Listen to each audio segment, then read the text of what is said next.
O livro de Jonas, uma história subversiva sobre um profeta rebelde, que odeia Deus por amar seus inimigos. Jonas é único entre os profetas do Velho Testamento, porque eles eram tipicamente coleções de palavras de Deus ditas através dos profetas. Mas esse livro não foca nas palavras do profeta, porém é uma história sobre um profeta verdadeiramente mau e antipático. Jonas aparece apenas uma única vez em todo o Antigo Testamento, é durante o reino de Jeroboão II, um dos piores reis de Israel. E Jonas profetiza em seu favor, prometendo que ele ganharia a batalha e reconquistaria todo o seu território na fronteira do norte de Israel. Agora é importante saber que o profeta Amós também confrontou Jeroboão, e através dele Deus especificamente reverteu a profecia de Jonas, prometendo que Jeroboão iria perder todos aqueles mesmos territórios, porque ele era terrível. Então, antes da história de Jonas começar, nós já suspeitamos do caráter de Jonas. O livro de Jonas tem um belo esquema com toda a sua literatura, parelha e simétrica. Temos os capítulos 1 e 3, contando a história do encontro de Jonas com os não-israelitas, primeiro com alguns marinheiros e depois com os inimigos odiados por Jonas, os ninivitas. E cada parte oferece um contraste cômico entre o egoísmo de Jonas e a humildade e arrependimento dos pagãos. Os capítulos 2 e 4 contêm orações de Jonas. Uma é uma espécie de oração de arrependimento, e a outra é uma oração em que Jonas reclama com Deus por ele ser muito bonzinho. Agora, esse cuidadoso esquema do livro é igualado por um estilo real e único de narrativa. A história é cheia desses personagens estereotipados, que ironicamente fazem o exato oposto do que você pensaria que eles iriam fazer. Você tem o profeta, o homem de Deus, que se rebela e odeia o seu próprio Deus. Você tem os marinheiros, que supostamente devem ser imorais, porém eles se arrependem de coração e se voltam para Deus em humildade. Você tem o rei do império mais poderoso e assassino do planeta, e ele se humilha perante Deus por causa do sermão de 5 palavras de Jonas. E até as vacas do rei se arrependem.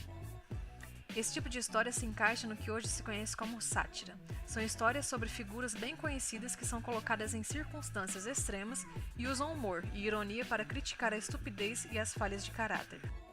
Vamos nos aprofundar e veremos como isso funciona. A história começa com Deus falando com Jonas e o comissionando a pregar contra o império malvado e injusto de Nínive, a capital do Império Assírio, inimigo de Israel. Mas ao invés de ir para leste, onde estava Nínive, Jonas segue na direção contrária, achando um navio que vai o mais longe possível para o oeste, na direção de Tarsis. Agora a grande pergunta aqui é por quê? Por que Jonas foge? Ele está com medo ou ele apenas não gosta dos ninivitas? E isso não nos é dito ainda. Então o homem de Deus tenta fugir de Deus. E ele entra num navio cheio de marinheiros pagãos. Ele vai para o porão do navio e dorme. Então Deus envia uma enorme tempestade para acordar seu profeta. Bem, ironicamente os marinheiros a bordo estavam bem acordados para tudo aquilo que estava acontecendo. Eles podiam discernir que havia uma força divina atuando ali. Então eles jogam dados e descobrem que é Jonas o culpado daquilo tudo. Então eles pedem que Jonas se explique. E Jonas começa a falar um monte de abobrinha religiosa. Sim, eu sou hebreu e adoro o Senhor Deus que fez o mar e a terra. Que piada, certo? Deus fez o mar e a terra, claro. E Jonas é burro o suficiente para tentar fugir de Deus entrando em um barco?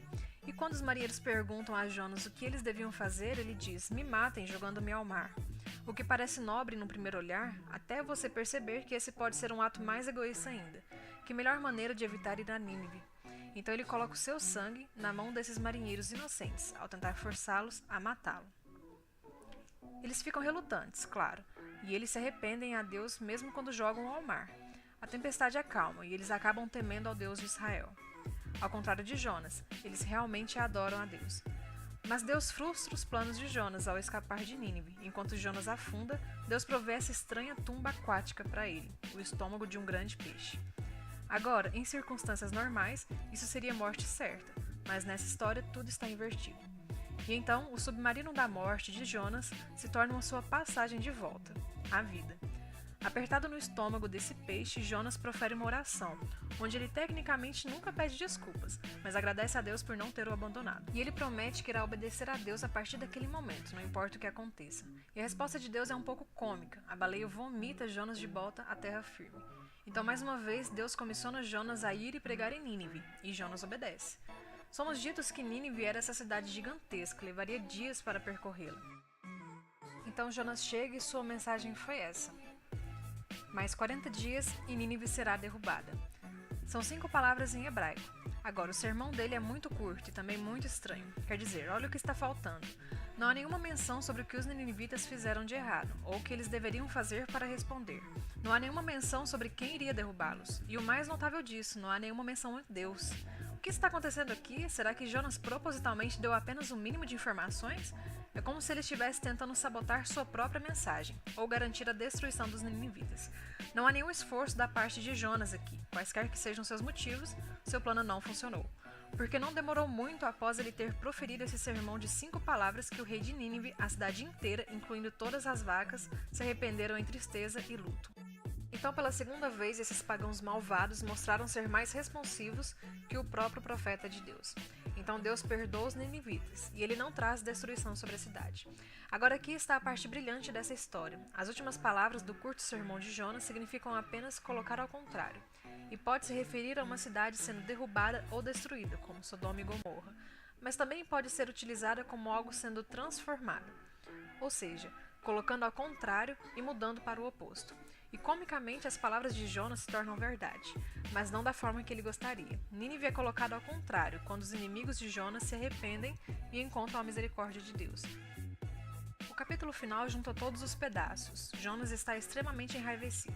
Ele proclama uma segunda oração. Ele primeiramente diz a Deus o porquê dele ter fugido no capítulo 1.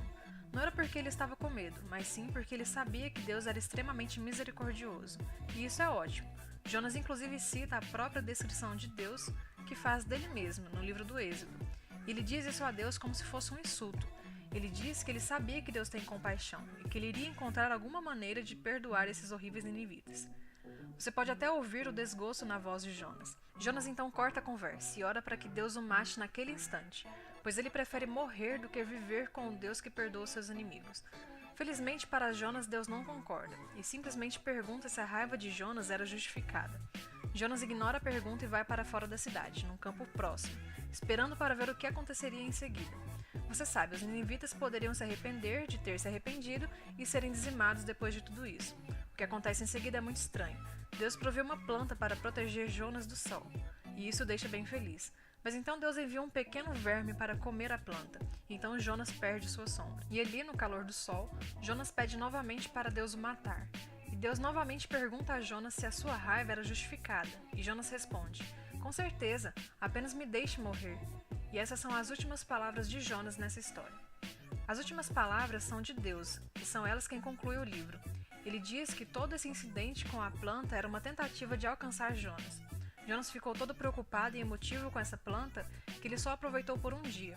E Deus pergunta a Jonas: os humanos não são um pouco mais valiosos que as plantas? Quer dizer, não é justo Deus sentir o mesmo tipo de emoção e preocupação pela cidade de Nínive, que está cheia de milhares de pessoas que se desviaram de seus caminhos e também das vacas?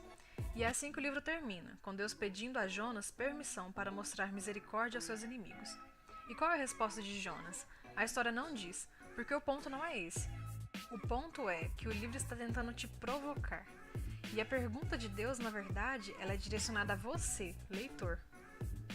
Você está de acordo com o fato de que Deus ama os seus inimigos? E então o livro segura um espelho voltado para quem está lendo.